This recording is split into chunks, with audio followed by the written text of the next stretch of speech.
네, 파트 2 두 번째 시간입니다. 두 번째 시간에는 보험 임플란트 치료 시 청구 경향 그리고 주의사항에 대해서 한번 살펴보도록 하겠습니다. 보험 임플란트도 벌써 임플란트 보험된 지가 꽤 됐죠. 한 7년 된 것 같은데요. 다들 익숙하시겠지만 여전히 좀 실수하는 것들, 어떤 것들이 있는지 한번 쭉 정리해 보겠습니다. 만 65세 이상 어르신들에 대해서 상하, 전치구치 상관없이 평생 2개가 보험되고 있죠. 계속적으로 지금 개수를 좀 늘려달라고 하는 여러 목소리들이 나오고 있는데 이건 좀 더 살펴봐야 될 것 같고 뒤에서 좀 더 말씀드리겠습니다. 자, 그리고 현재까지는 보험 임플란트가 완전 무취약 환자에게는 인정이 안 되죠. 부분 무취약 환자만 인정이 된다라는 것. 문재인 대통령께서 얼마 전에 발표하신 거 내용에 보면 완전 무취약 환자도 임플란트를 급여하는 거에 대해서 약간 고민을 지금 하고 있는 상황인 것 같습니다. 정부에서. 그래서 한번 지켜봐야 될 것 같은데요. 무취약 환자도 되신다면 치과에는 참 반가운 소식이 아닐까 싶습니다. 네, 본인 부담금은 틀니와 조금 다르죠. 건강보험 환자는 30% 본인 부담금이 맞습니다만 의료급여 1종은 10%, 의료급여 2종은 20%를 환자가 부담을 하셔야 되겠습니다. 임플란트는 크게 3단계로 나뉘어져 있고 수가를 보시면 1단계가 12만 원, 2단계가 52만 원, 3단계가 56만 원 정도의 수가를 가지고 있습니다. 다 합쳐보면 얼마 정도 되나요? 130만 원, 120만 얼마 정도 되는 걸로 알고 있습니다. 사실 요즘 비보험 수가가 더 오히려 싸죠. 보험 수가가 더 괜찮고 그래서 보험 수가를 더 늘려달라는 목소리들이 많으신데 그렇게 되면 당연히 수가를 조정할 확률이 매우 높습니다. 그래서 수가를 건드지 말고 2개를 계속 갈 것이냐, 수가를 좀 낮추더라도 4개로 올릴 것이냐, 수가 안 낮추고 그냥 4개 해주면 참 좋겠는데 그건 우리들의 희망에 그치지 않을까 싶고 지켜봐야 될 것 같습니다. 자, 아무튼 1단계는 진단 및 치료 계획, 2단계는 고정체 식립, 3단계는 보철수복이라고 하는 단계로 나뉘어져 있고요. 틀니와 다르게 재료비를 별도로 인정하고 있죠. 2단계에서 픽스처를, 3단계에서 어버트먼트를 같이 청구할 수 있도록 되어 있습니다. 자, 그렇다면 보험으로 재료대를 청구하려면 재료 신고를 먼저 선행해야 되겠죠. 픽스처를 어떤 회사에 어떤 사이즈의 제품을 얼마 주고 샀는지를 상세하게 기록해서 신고를 하셔야 될 것이고요. 어버트먼트도 마찬가지가 되겠습니다. 자, 그러면 1단계가 등록일 것이고 2단계가 우리 픽스처 식립의 단계일 것이고 3단계가 어버트먼트가 올라가고 PFM 보철이 올라가는 단계가 바로 3단계가 되는데요. 이때 각 단계별로 진행할 때 진찰료는 산정할 수가 없다라고 하는 것. 틀니와 마찬가지죠. 초진의 1단계, 재진의 2단계가 아니라 그냥 오로지 1단계, 2단계, 3단계 행위만 청구를 하고 2, 3단계에는 재료까지도 청구를 하시면 됩니다. 진찰료는 산정할 수가 없다라는 이야기입니다. 자, 각 단계별로 조금 축약해서 중요한 것들만 좀 담아봤는데요. 임플란트의 청구는 그 청구의 단계가 종료되는 시점, 그 청구 종료되는 시점에 청구를 하게 돼 있다. 이렇게 돼 있죠. 자, 그게 무슨 말이냐 그러면 1단계는 사실 큰 해당이 없습니다. 우리 병원에 임플란트를 하러 오셔서 사진을 찍고 환자분에게 상세하게 설명드리고 우리 병원에서 수술하시기로 약속을 하셨으면 그때 우리는 동의서를 받고 등록을 하게 됩니다. 자, 이것은 오늘 1단계 비용 받으면 되는데요. 문제는 2단계와 3단계인데요. 만약 환자의 뼈 상태가 좋지 못해서 1차, 2차로 OP를 나누어서 진행하게 된다면 이 2단계의 종료 시점은 수술한 날로부터 상당히 수개월이 지나서 종료가 될 것입니다. 수술한 날 2단계를 청구할 수 있는 게 아니라 종료 시점에 청구한다라고 되어 있기 때문에 2단계 2차 OP 발사하는 날이 스티치아웃 하는 날이 2단계의 청구 날이 될 것입니다. 자, 원장님의 입장에서는 불편한 마음이 생기실 거예요. 수술한 날 돈을 받아야지 그러다 환자가 안 오면 어떡해, 돈 못 받고 끝나면 어떡해 라고 생각하시기 때문에 많은 치과에서는 수술하신 날 선수납을 하시는 경우도 좀 있는 것 같은데요. 돈을 더 불려서 많이 받는 것은 문제가 되겠지만 받아야 되는 2단계를 먼저 수납 처리하는 거에 대해서는 혹시라도 추후에 문제가 되진 않을까? 그렇지는 않을 것 같습니다. 예를 들어서 보호자가 와서 선수납할 수도 있는 것이니까요. 하지만 청구는 돈을 받는 선수납한 날 청구할 수 있는 건 아니고 반드시 종료 시점에 청구를 할 수 있도록 꼭 주의를 기울여 주셔야 됩니다. 3단계도 어버트먼트가 올라가고 그리고 나서 추후에 PFM이 올라간다 하더라도 세팅하는 날, 보철 세팅하는 날이 3단계의 청구 날이라는 것 꼭 기억하시고 청구해 주셔야 될 것 같습니다. 네, 보험 임플란트 유지 관리에 대해서 한번 살펴볼까요? 우리 틀니에서 유지 관리는 첨상, 개상, 조직 조정, 인공치 수리, 교합 조정 등등의 항목이 정확하게 명시되어 있었고 그 항목별로 수가가 정해져 있었고 그리고 그 항목별로 1년에 몇 회까지 보험이 되는지 횟수가 정해져 있었습니다. 그런데 보험 임플란트의 유지 관리는 어떤 게 있을까 곰곰이 한번 생각해 보시죠. 임플란트 하신 분의 사후 관리라고 하는 것은 결국 잇몸 치료를 정기적으로 받으신다거나 또는 치조골의 상태를 확인하기 위해서 엑스레이를 체크하는 것이 아마 보험 임플란트 환자의 사후 관리일 것입니다. 따라서 보철물을 장착하고 나서 3개월 안에 오셔서 잇몸 치료나 엑스레이 등을 체크하셨다면 이것은 사후 점검 기간이라고 해서 진찰료만 받을 수 있는 무상의 기간이 되겠습니다. 그 어떤 잇몸 치료와 그 어떤 촬영을 하더라도 3개월 이내는 진찰료만 받고 환자분께 진료를 해드리시고요. 3개월이 지난 경우라면 아까 말씀드린 치주 치료나 방사선을 촬영을 했을 때 우리 일반적인 환자들처럼 클릭하시고 청구하시고 수납을 하시면 되겠습니다. 보험 틀니 같은 경우에는 횟수를 차감하고 등록하는 번거로운 일이 있지만 보험 임플란트 사후 관리에서의 치주 치료나 방사선에 있어서는 등록하고 진행하는 것이 아니죠. 그냥 일반적인 환자가 잇몸 치료 받으러 오셨고 사진 찍어 본다라고 생각하시고 입력하신 후 청구 수납 진행하시면 되겠습니다. 자, 그런데 만약에 PFM 보철물이 파절되는 일이 있거나 또는 컨택이 너무 헐거워서 수리 또는 재제작이 필요한 상황이 만약에 발생했다라고 하면 3개월 이내는 그 어떤 수리를 하더라도 똑같이 진찰료만 받고 수리를 해주셔야 됩니다만 3개월이 지난 후에 보철물에 문제가 있어서 오셨다면 이것은 유상입니다. 유상. 그렇지만 보험으로 어떠한 등재된 코드가 없죠. 보철물 수리에 관련된 보험 항목은 없습니다.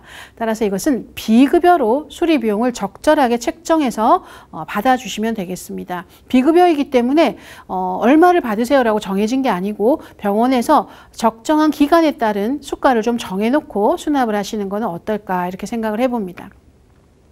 자, 그럼 진찰료의 관계를 다시 한번 살펴보죠. 아까는 틀니에 관련된 진찰료 산정 방법이었는데요. 우리 보험 임플란트 1단계, 2단계, 3단계를 진행할 때 진찰료 산정은 안 된다고 했던 거 기억하시죠? 진찰료 산정 불가. 자, 그리고 나서 3개월까지는 사후 관리 기간이라고 해서 무상 잇몸 치료 비용과 방사선 비용 받지 않기로 했습니다. 이때는 진찰료만 받기로 했던 거 기억하시죠? 자, 이제 3개월이 지나서 유상 유지 관리로 치주 치료나 방사선 등에 체크를 했다라고 했을 때 제가 뭐라고 말씀드렸나요, 선생님? 우리 일반적인 환자처럼 청구하시고 입력하시면 된다. 즉, 이때는 진찰료를 산정할 수가 있습니다. 틀니에서의 유상 유지 관리 시에는 진찰료를 산정할 수가 없었어요. 그냥 첨상, 교합 조정, 조직 조정 이런 비용에 대해서만 받았지만 임플란트의 유지 관리, 유상 유지 관리 시에는 진찰료에도 같이 받고 잇몸 치료 비용도 받을 수 있다는 것 정리를 해드리겠습니다. 네, 그리고 임플란트 제거술에 대해서 한번 정리를 할까 하는데요. 임플란트 제거술과 악골레 고정용 금속 제거술로 나누어서 제가 설명을 해보겠습니다.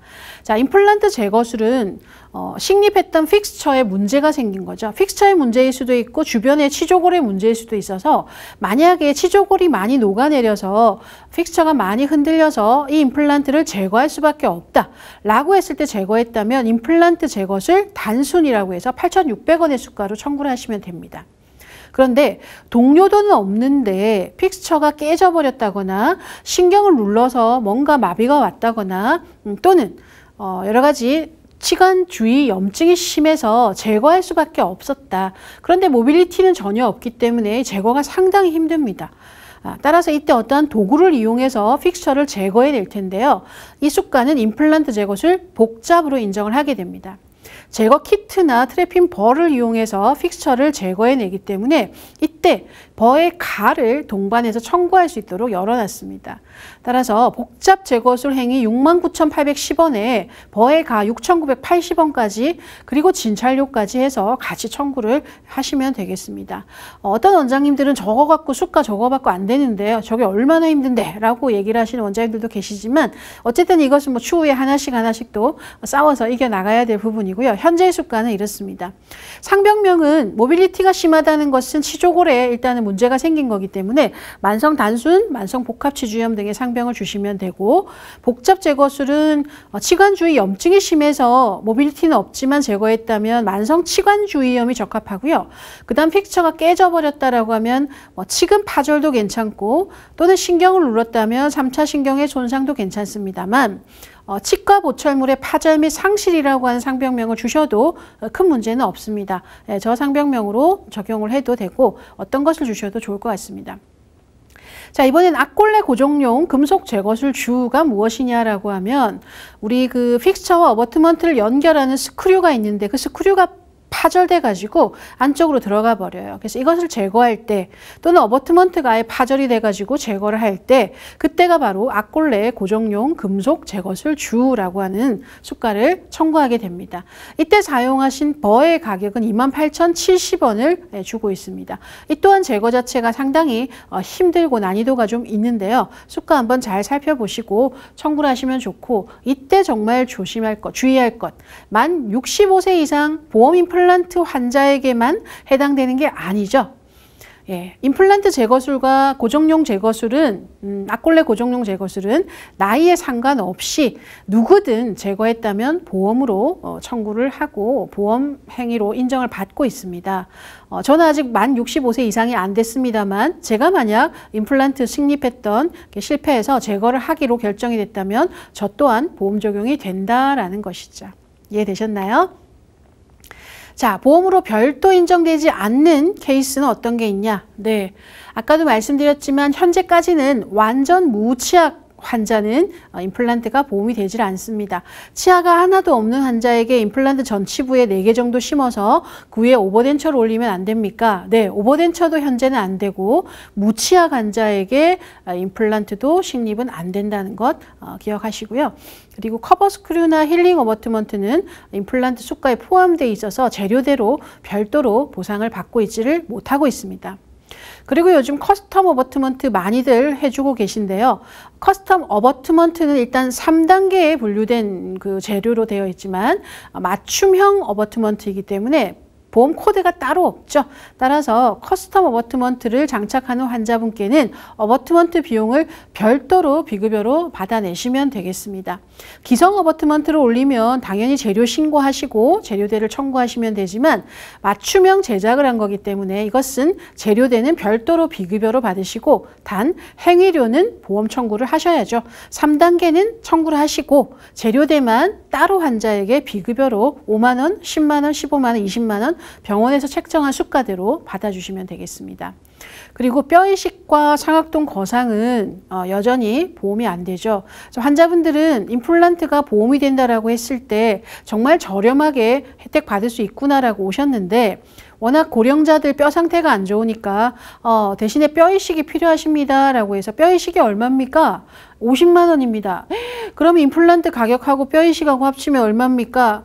60, 70 이렇게 올라가니까 환자분들께서 보험 혜택 받는 것 같지도 않다. 이런 불만들을 많이들 하고 계시죠. 그래서 뼈이식 상악동 거상은 아직까지는 보험 적용이 되지 않지만 추이를 좀 지켜보면 어떠한 변화가 있을런지 모르겠습니다. 같이 한번 관심을 갖고 봐주시면 좋겠고요. 그 다음에 이제 PFM만 된다는 게 참 이제 설득력이 점점 떨어지는 시대가 오고 있죠. 지르코니아가 점점 이제 대중화가 되고 있는데 여전히 보험 임플란트의 보철은 PFM만 되고 있는 거 많이 안타깝습니다. 환자에게 좀 더 좋은 재료인 골드 또는 지르코니아를 가지고 보철을 올리면 안 됩니까? 라는 마음을 먹으시고 선의를 가지고 따로 비용 추가로 발생시키지 않고 그냥 PFM 하는 것처럼 해서 더 좋은 재료로 보철물을 해주고 계신 원장들이 좀 계신 것 같은데요. 실제로 군산에 있는 전라북도 군산에 있는 모 치과에서 정말 좋은 마음으로 PFM 대신 지르코니아 보철물을 올려주셨는데요. 보험 임플란트 환자들에게 이 부분이 문제가 되면서 무더기로 환수당했다라는 신문 기사가 이렇게 나와 있습니다.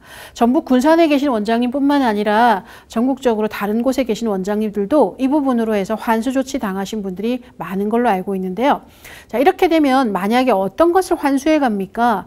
3단계 그 지르코니아를 했기 때문에 3단계 비용만 안 줍니까? 그게 아니라 지르코니아나 골드 크라운을 하시게 되면 이분은 보험 임플란트 혜택 자체를 못 받게 되는 거죠. 비보험으로 상담을 하셨어야 되는데 보험으로 상담하고 보험으로 청구한 그 모든 단계를 다 환수 조치해 갑니다. 따라서 금액이 엄청 커지게 되는 거죠. 이런 경우가 여러 케이스가 걸리게 되면 그 환수 금액이 몇 천만 원씩 나올 수 있다는 겁니다. 따라서 선의로 베푼 것이 결국은 원장님께 큰 손해로 올 수 있다는 것도 좀 이해하시고 이 부분을 잘 주의를 하셔야 됩니다. 실제로는 지르코니아를 하고 PFM 했다고 차팅을 했는데 심평원이 이 부분을 어떻게 인지하냐면 요즘은 기공소에 저희가 보낸 기공의뢰서까지도 확인을 하고 있는 모습들을 볼 수가 있습니다. 그만큼 심평원도 우리가 어떻게 하고 있는지를 다 파악하고 있다는 것. 그래서 더 조심하시면서 하셔야 됩니다. 원칙적으로 지르코니아나 골드 크라운을 올리는 것은 보험 적용할 수가 없다라는 원칙적인 이야기를 다시 한번 드립니다. 네, 보험 임플란트 청구 시에 유의할 사항에 대해서 그러면 다시 한번 또 정리를 해보겠습니다. 오버덴처 전에 무치하게 임플란트 보험은 안 된다는 거 오늘 여러 번 말씀드렸고요. 픽스처와 어버트먼트가 하나로 되어 있는 일체형은 보험이 안 되죠. 분리형만 가능하다라고 명시가 되어 있습니다. 자, 그리고 요즘은 이런 경우가 거의 없습니다만 예전에 픽스처 어버트먼트를 저렴하게 구매하고는 비싸게 산 걸로 해서 재료 신고를 했던 사례들이 좀 있는데요. 실제 구입한 금액 그대로 신고하셔야 됩니다. 재료대를 상한가, 심평원이 제시한 최고의 금액보다 저렴하게 구매하고는 상한가로 비싸게 주고 산 것처럼 신고하는 일이 없도록, 청구하는 일이 없도록 정확하게 하셔야 되겠습니다. 저렴하게 구매하셨으면 저렴하게 구매한 만큼만 재료비를 가져가야지 재료비로 이윤을 창출하려고 하는 것은 아주 부당한 사례에 들어간다는 것 꼭 기억하시면 좋겠고요. 비급여 임플란트를 하셨으면 처방전도 비급여로 나가야 되는 것이 원칙인 거 알고 계시지만 많은 치과에서 이 또한 선의를 가지고 우리 병원의 비보험 환자 임플란트 오늘 한 500만 원 결제하신 분 처방전은 보험으로 발행해서 약은 좀 저렴하게 사서 드시게 하고 싶은 원장님의 고운 마음은 이해하지만 공단의 입장에서는 비보험으로 환자가 약을 타셔야 되는데 보험으로 우리가 처방을 하니까 약국의 약사님이 보험으로 수납을 하고 나머지를 약사님이 청구를 하더라. 결국 공단이 그것을 지출하게 되는 이 사례의 초래를 한 자는 치과 의사이다라고 하면서 처방을 한 우리에게 그 손해를 물고 있습니다. 약사는 잘못이 없는 것이죠. 약사님은 보험으로 체크가 돼서 나온 처방전을 보험으로 조제, 복약, 지도하고 수납했을 뿐인 것이죠. 따라서 비보험 임플란트 시에는 반드시 비보험으로 처방이 나가야 된다는 것 주의를 좀 해주시면 좋겠습니다. 자, 그런데 그래도 또 좋은 마음이 있으시다 보니까 예를 들어 5번 비보험 임플란트를 하셨으면 6번, 7번 치아에 루트 플래닝이나 소파술 또는 IND를 한 것처럼 차팅을 허위 청구 기록을 좀 하시고 그것을 또 청구해서 이것 때문에 약이 보험으로 나간 겁니다 라고 하고 계신 분들도 많으신데요. 이 또한 심평원이 이미 다 파악하고 있는 부분이라 늘 주의를 하셔야 되고 차팅 정확히 하고 정확히 처방을 내시는 것도 좀 고려를 좀 해주셔야 되겠습니다. 아무튼 다시 원칙적으로 비보험 임플란트는 처방전은 비보험이라는 그 원칙에서 넘어서지 않으시면 좋을 것 같습니다. 네, 각 단계별로 중복 청구. 앞서서 제가 틀리에서도 말씀드렸습니다만 각 단계를 2번씩 청구했더니 심평원에서 자율점검 대상이다라고 하고 공문을 보내서 너희가 성실하게 자율적으로 무엇을 잘못했는지 신고하여라 라고 했었다라고 말씀드렸는데요. 보험 임플란트 역시도 1단계가 2번, 2단계가 2번 이런 식으로 중복으로 들어가는 사례들이 상당히 많았습니다. 자, 이래서 보험 임플란트 같은 경우에는 자율점검이 아니라 사후관리로 심평원이 관리를 했습니다. 사후제도 대상이라고 해서 발표를 했고 사후관리는 자율점검과 다르게 바로 심평원에서 너희 이 환자 2번, 2단계를 2번 했더라. 하나 가져간다 라고 하면서 잘못된 금액만큼을 환수 예정 통보서를 보내고요. 이후에 공단에서 환수 결정 통보문을 보내서 그냥 바로 환수 조치에 가는 그런 것이 바로 이 심사 사후제도 대상이 되겠습니다. 임플란트란 워낙 오랜 세월을 가지고 진료를 하는 것이다 보니까 우리가 예전에 2단계를 했는데 한참 지나서 또 2단계를 청구하는 그런 일들이 발생되지 않도록 늘 주의를 기울여 주셔야 되겠습니다. 자, 그러면 어떤 부분 보험 임플란트 진행 과정 중에 진찰료는 산정할 수 없다고 한 거 다시 한번 주의해 주시고요. 그리고 보험 임플란트는 틀니와 다르게 1단계와 2단계를 동시에 할 수가 없죠. 앞서서 말씀드린 대로 임플란트는 종료 시점에 청구를 하기 때문에 2단계의 청구 시점은 식립한 날이 아닌 스티치아웃 하는 날이라서 1단계와 2단계가 동시에 붙을 수가 없습니다. 비보험으로 등재된 수입 임플란트를 만약에 식립하셨다면 이때는 재료비는 별도로 받으시고 행위료만 청구를 하시면 되겠습니다. 커스텀 어버트먼트와 마찬가지의 개념입니다. 비급여로 등재된 수입 임플란트를 식립하셨다면 예를 들어서 스트라우만을 식립하셨다면 2단계 행위료만 청구하시고 픽스처 가격은 별도로 구입한 가격대로만 받아주시면 되겠습니다. 임플란트 보철의 홀 충전 시에 즉처가 아닌 충전으로 산정이 가능하죠. 실수로 즉처로 청구를 하시는 분들이 좀 많아서 이 부분도 주의하셔야 되고요. 보험이 되는 재료로 때웠을 때 청구가 가능하지 비급여 레진으로 충전하시고 이것을 GI 충전으로 청구하는 그런 일이 없도록도 주의하셔야 되겠습니다. 네, 그리고 2단계를 식립을 했는데 실패를 해서 만약에 다시 수술하기로 했다면 이때는 어떻게 해야 되죠? 픽스처를 제거하시고 시술 중지 신청을 하셔야 됩니다. 시술 중지 신청을 하시고 나서 이후에 다시 수술하실 때 재시술 등록이라고 하는 재시술 신청하기 버튼을 눌러서 진행을 한 다음 그래서 분류번호를 다시 등록 번호를 다시 받으시고 진도를 나가셔야 됩니다. 이 다시 식립하실 때 시술 중지 서류를 제출하지 않는다거나 또는 재시술 신청하지 않고 그냥 2단계 50%를 청구한 사례들이 좀 있는데요. 이런 것도 다 문제가 발생할 수 있다는 것 주의해 주셔야 되겠습니다. 네, 보험 임플란트 돌발 상황 대응이라고 해서 제가 한번 정리를 한번 해보려고 하는데요. 이 경우가 참 어렵죠, 선생님. 변경인지, 취소인지, 해지인지, 시술 중지인지. 자, 제가 한번 사랑의 화살표로 한번 정리를 한번 해보겠습니다. 자, 골유착 실패로 2단계 수술을 하고 실패해서 3단계 진행을 못하고 다시 제거한 다음 수술하기로 했다면 아까 무엇을 하셔야 된다라고 말씀드렸나요?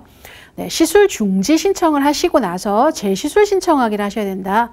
자, 환자의 변심으로 우리 치과에서 1단계 하셔놓고 수술은 다른 데 가서 하신다라고 하면 어떻게 해야 되죠?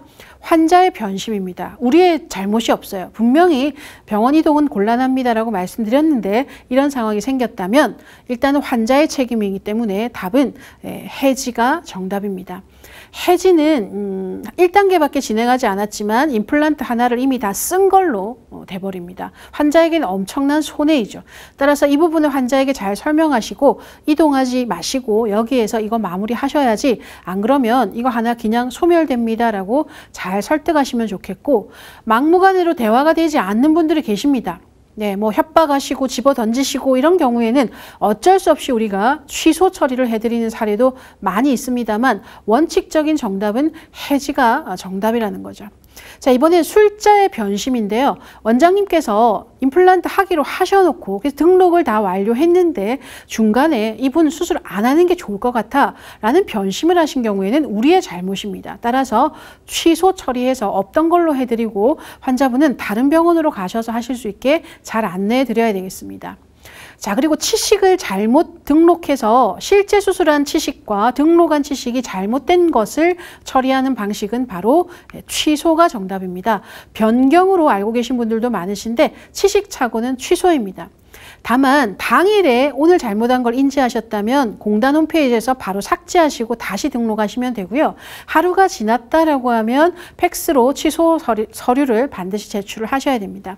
자, 병원의 폐업으로 중간에 환자가 마무리를 못했습니다. 그러면 그 폐업하는 병원에서는 시술 중지, 죄송합니다. 날짜 착오가 먼저 나오네요. 날짜 착오인 경우에는 변경 서류를 넣어주셔야 됩니다. 날짜가 잘못되면 변경입니다. 병원의 폐업은 시술 중지라고 하는 행위를 폐업하는 병원에서 해주셔야만 그 다음에 다른 병원으로 가셔서 이어서 하실 수가 있겠습니다. 자, 이러한 돌발 상황 생기지 않으면 좋겠지만 생겼을 때 어떻게 해야 되는지 원칙 흔들리지 마시고 서류는 이 하나에 모든 게 담겨 있죠. 변경인지 해지인지 취소인지 잘 체크하셔서 팩스 제출하고 마무리해 주시면 되겠습니다.